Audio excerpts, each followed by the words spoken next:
Imagine por um instante que a vida é como uma batalha silenciosa, onde cada passo pode esconder uma armadilha ou uma oportunidade de redenção.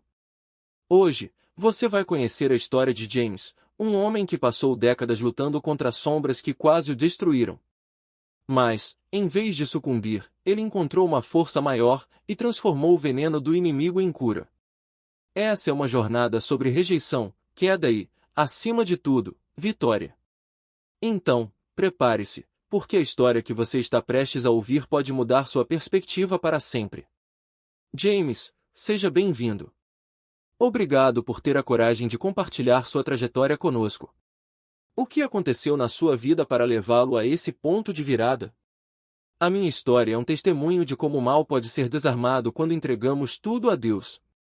O que o diabo planejou para me destruir, Jesus usou para me reconstruir.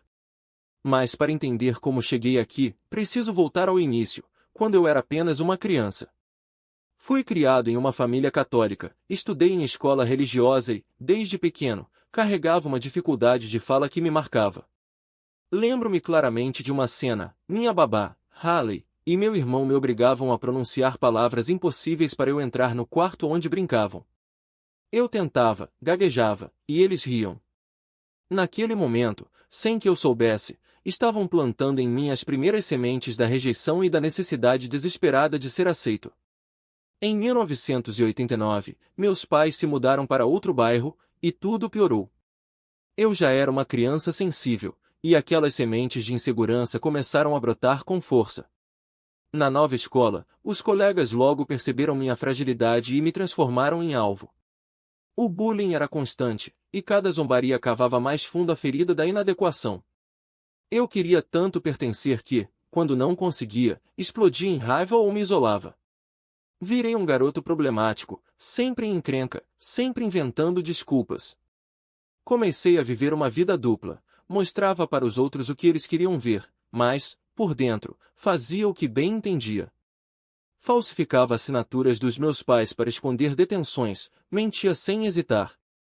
Era como se, quanto mais me sentia rejeitado, mais mergulhava em segredos e rebeldia. A adolescência trouxe novas tentações. Um dia, andando de bicicleta perto de um condomínio em construção, encontrei uma sacola com uma revista pornográfica. Levei para casa, examinei cada página, fascinado. Naquele momento, o inimigo encontrou uma brecha e cravou suas garras em mim. Para ganhar a aprovação dos valentões da escola, levei a revista e distribuí páginas entre eles.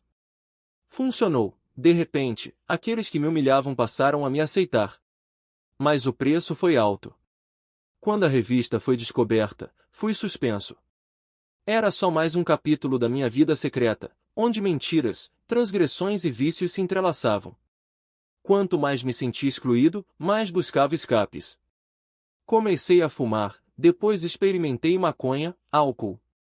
Uma noite, depois de sair escondido com amigos para fumar em um campo de golfe, voltei para casa e me deitei.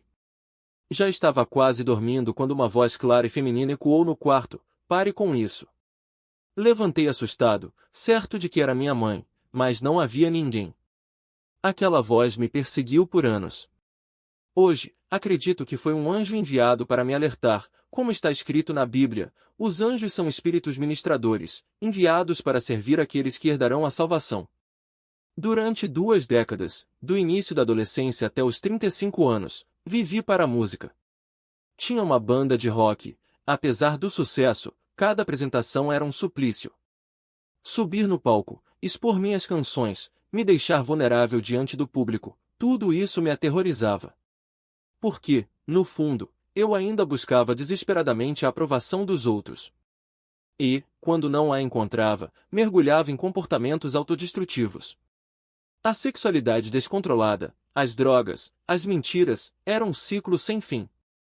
Mas havia algo dentro de mim que nunca se apagou, uma curiosidade pelo sobrenatural. Desde criança, desenhava anjos e demônios, fascinado por esse mundo invisível.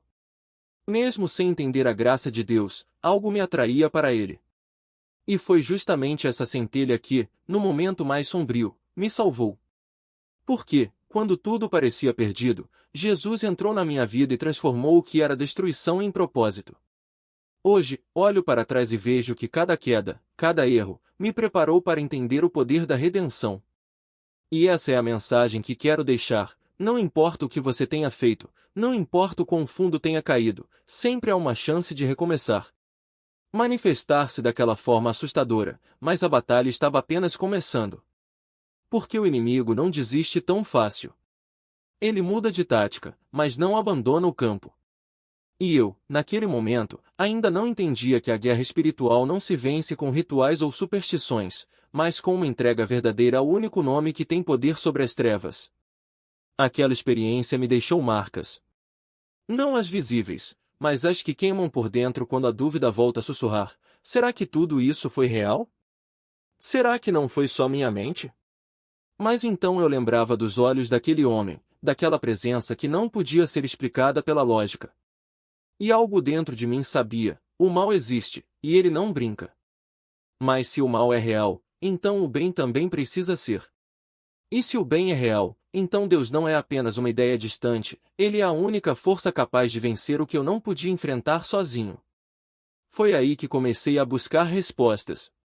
Não nas prateleiras de autoajuda, não em filosofias vazias, mas na única fonte que já tinha me dado um vislumbre de esperança: a Bíblia. E quanto mais eu lia, mais percebia que minha vida era um reflexo daquela verdade antiga: o ladrão vem apenas para roubar, matar e destruir, eu vim para que tenham vida, e a tenham em abundância.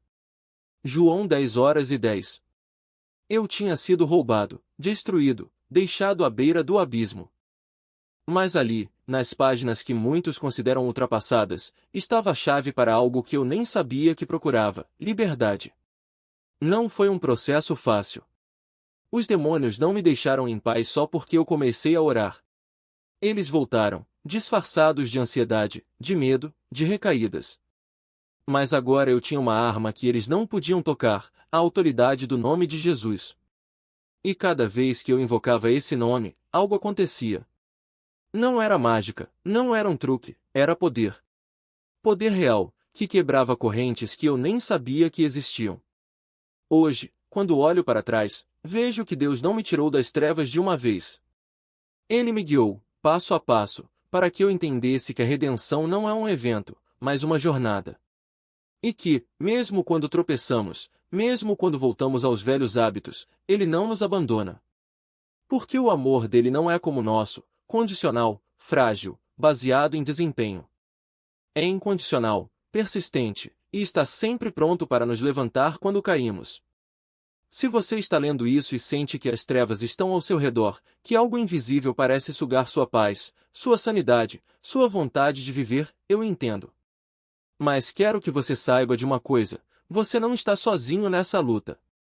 E o mesmo poder que expulsou aqueles demônios da minha casa, que quebrou as correntes da minha dependência, que transformou meu desespero em propósito, está disponível para você.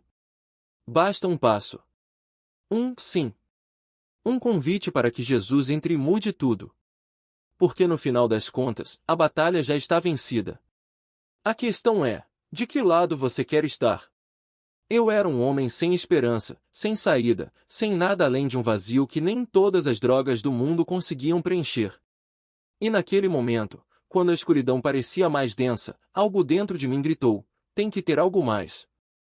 Não era um pensamento racional, era um clamor desesperado, um último suspiro antes de desistir de vez. Eu estava deitado na cama, olhando para o teto, sentindo o peso de cada escolha errada, de cada mentira, de cada vez que eu havia falhado com minha esposa, comigo mesmo, com tudo. E então, sem aviso, uma voz, não uma voz audível, mas uma presença, invadiu aquele silêncio. Não era medo. Não era condenação. Era um convite. Um convite para algo que eu nem sabia que existia. Naquele instante, eu não sabia quem era Jesus. Não sabia o que significava ser salvo.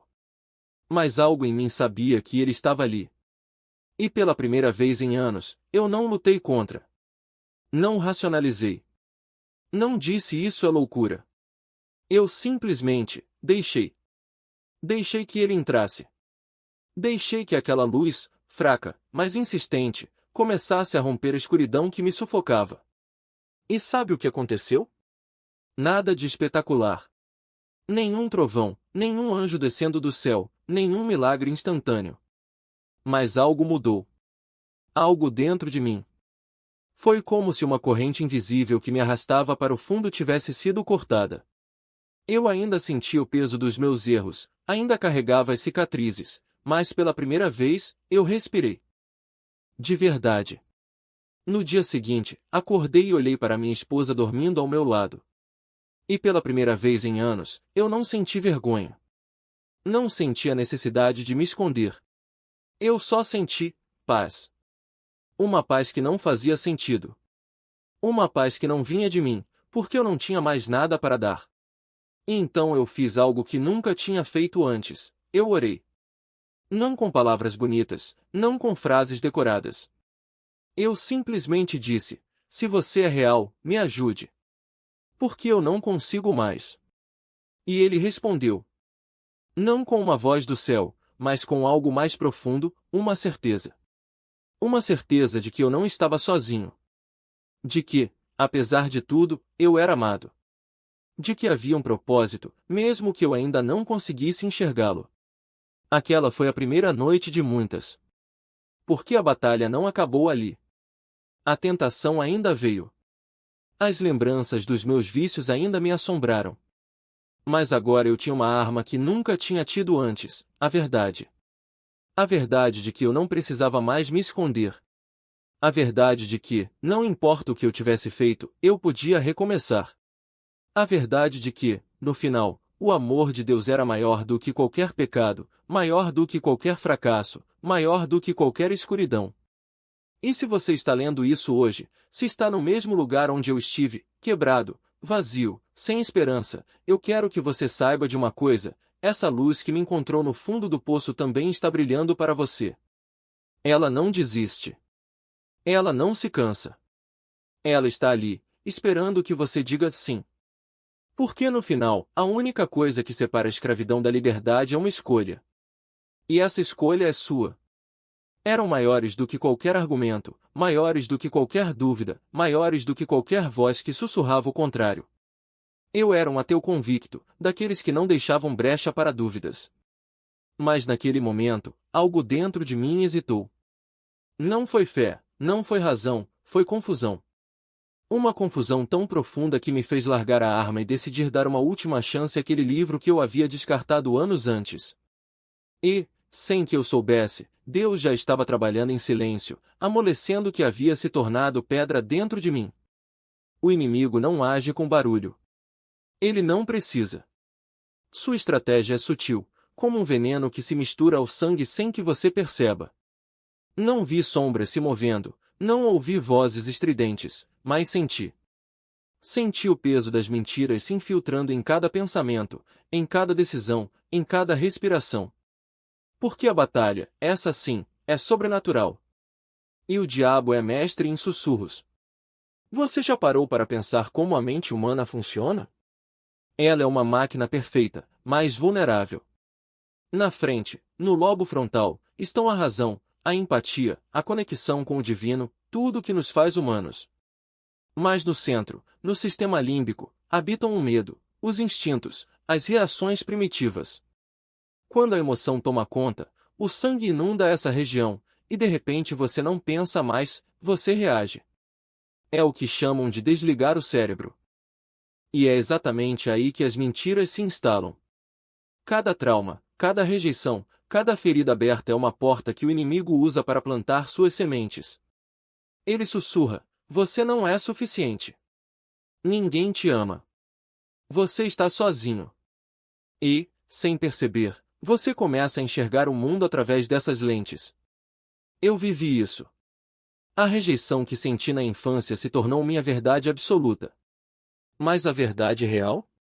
Eu fui criado antes da fundação do mundo, escolhido para boas obras, amado com um amor que não tem fim. A mentira era apenas isso, uma mentira. O diabo não quer que você pense. Ele quer que você sinta. Que reaja. Que viva no piloto automático do medo e da dor. É mais fácil ceder à carne, retaliar, se fechar, desistir, do que escolher o caminho do espírito. Mas Cristo nos chama para algo maior, para viver não pelas nossas emoções, mas pela verdade. E, naquele momento, eu não entendia nada disso. Só sabia que algo dentro de mim estava mudando. Então, larguei a arma e peguei a Bíblia. Não por fé, mas por desespero.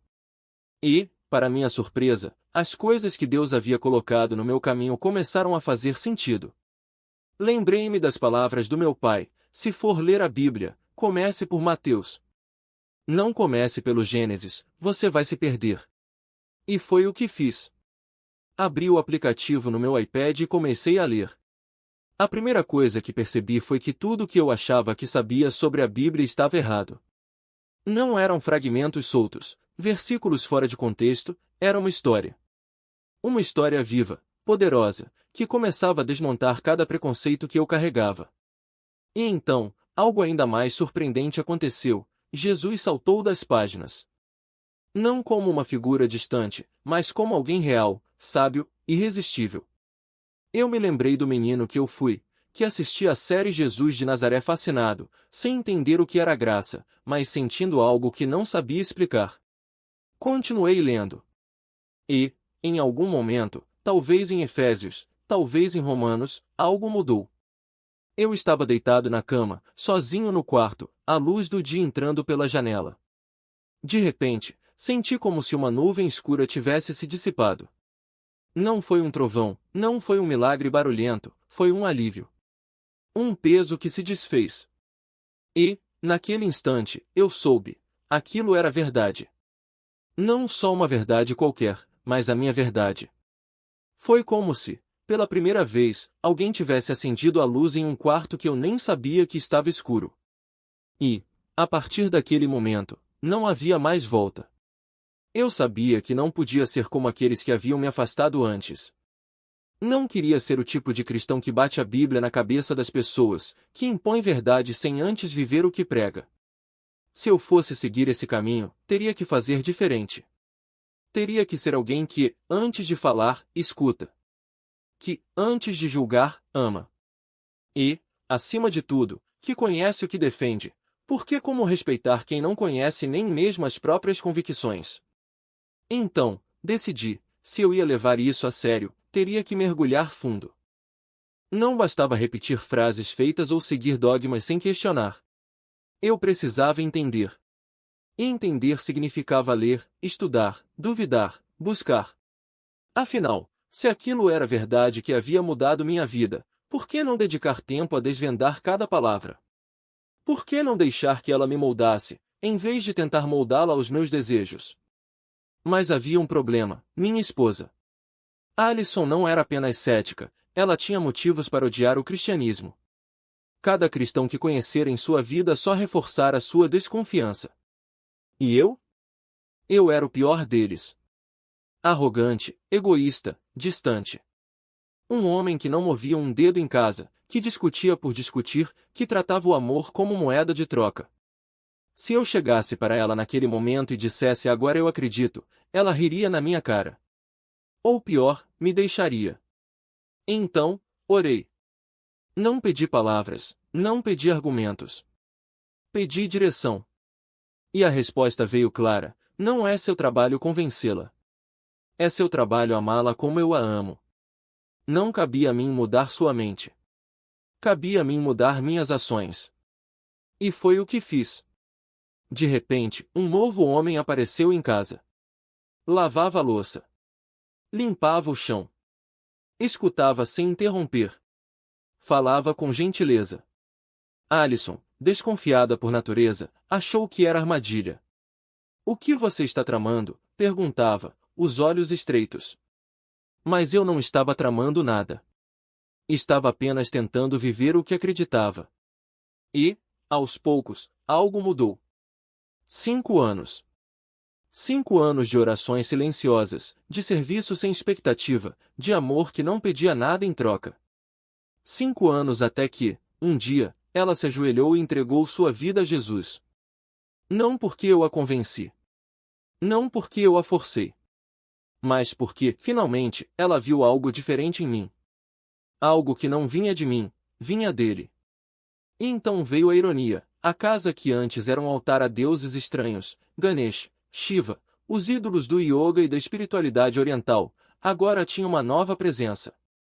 Mas eu nunca disse uma palavra. Nunca critiquei, nunca condenei. Porque sabia que não era meu papel. O Espírito Santo faria o trabalho que eu não podia fazer. E fez. Um dia, ela mesma veio até mim e disse: sinto que preciso tirar essas coisas. Eu apenas sorri.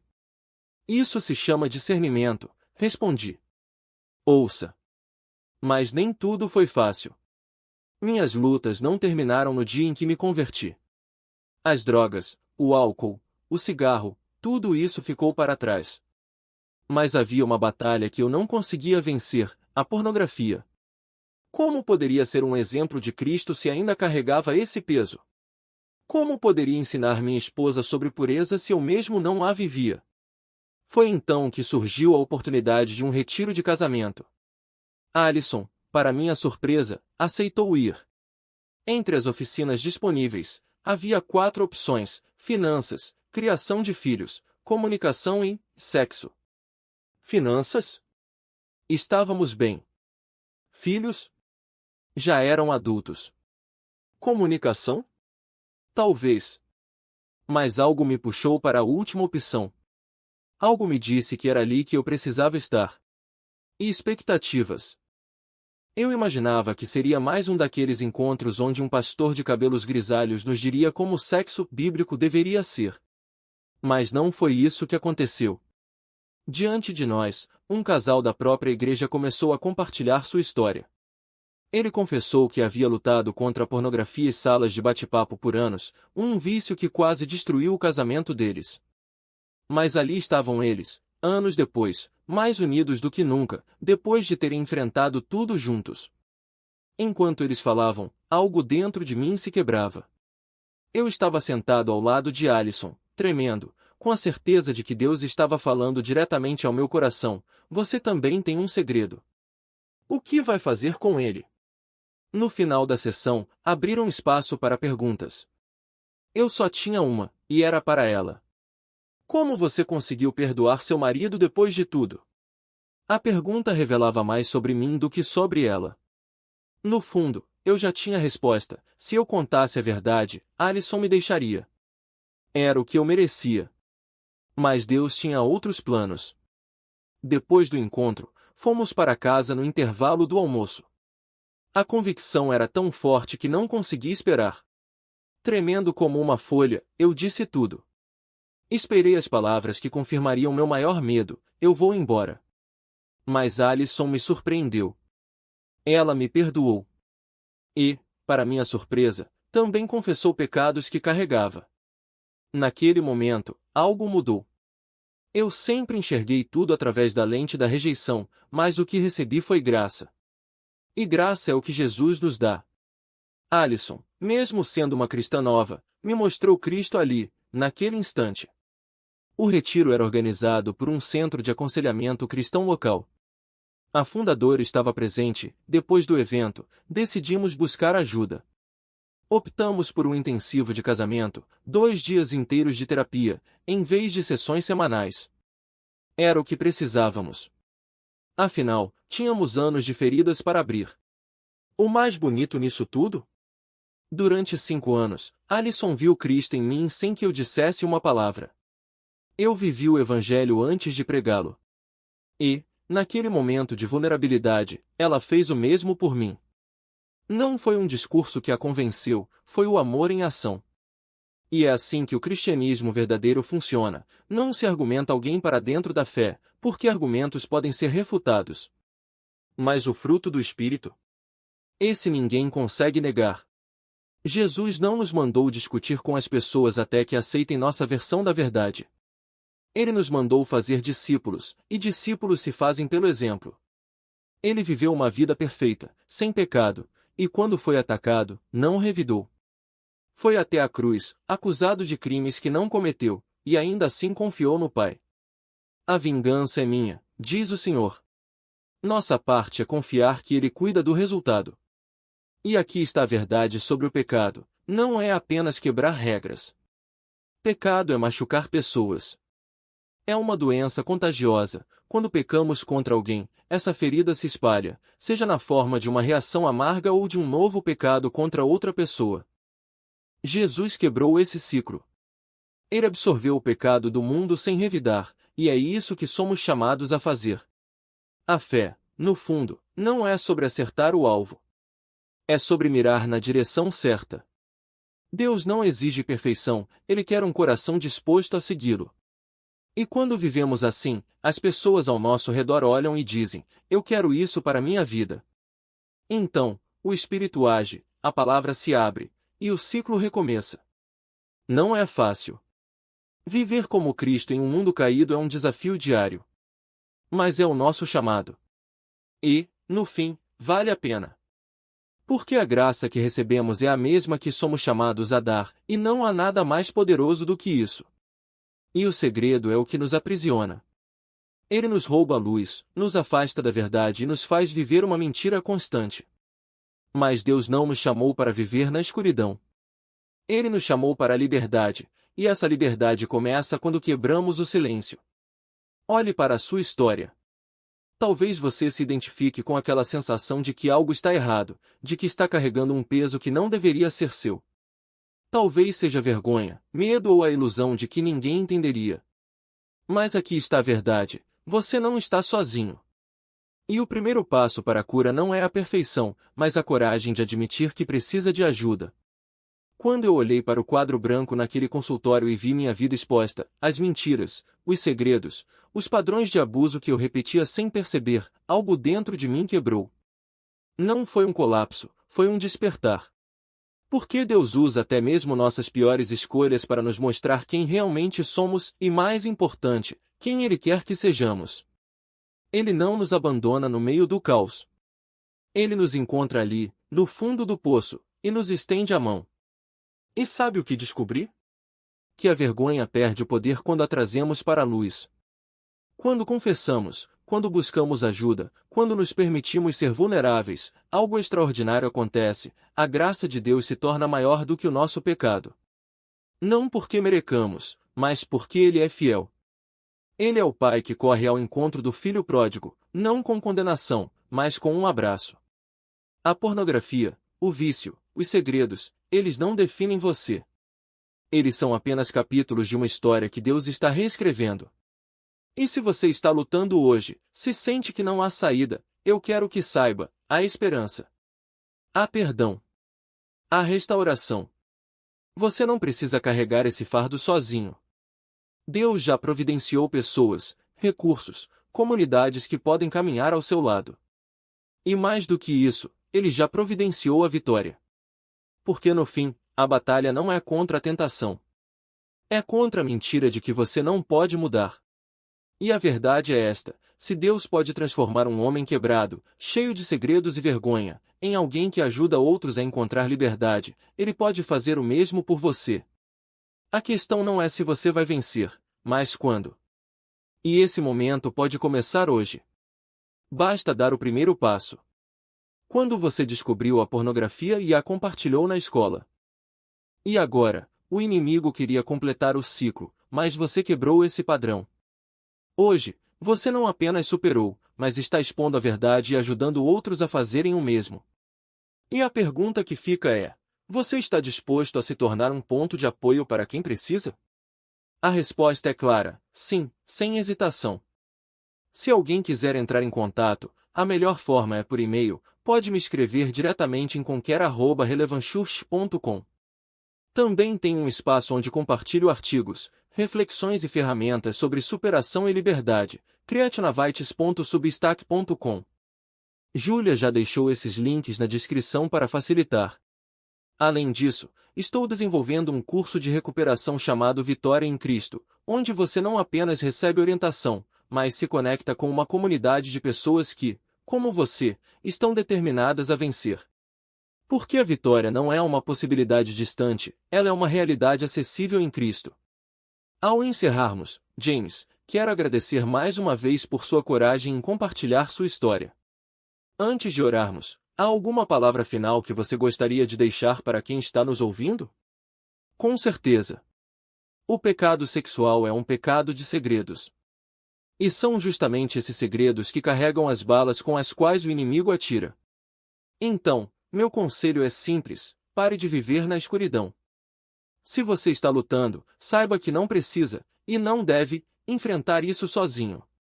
A Bíblia nos alerta que o diabo ronda como um leão que ruge, procurando a quem devorar. E sabe quem ele ataca?